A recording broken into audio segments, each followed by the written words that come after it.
This recipe was proudly powered by AI, Gemini to be precise.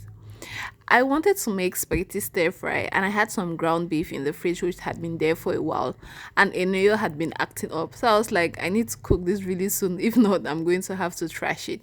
So I ended up deciding on making a stir fry with spaghetti. I've not actually ever made spaghetti with ground beef. I usually just make it either with vegetables and serve it with a side of protein. But I had a pretty good idea of how I wanted it to go. But I was like, you know what? Let me have AI take me along the journey. So I made a prompt like, what recipe can you generate a recipe to that will use spaghetti, ground beef, and a few other key spices I wanted, and that will also suit the Cameroon palate. I was surprised at having nutmeg future because I don't know of any Cameroonian dishes that really use nutmeg like that, right?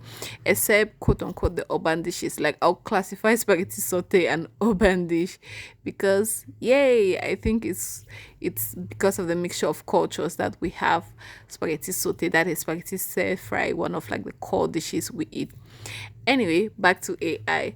I watched a TED video today that was talking about the digital coup, and it just brought to me all like the advantages and the disadvantages of these new technologies that we're using. And I like simple things, there's so much information we have to take in.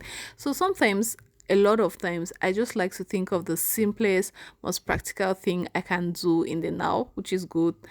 And on this night, it was using Gemini to generate a recipe for me that I can use to make a delicious meal.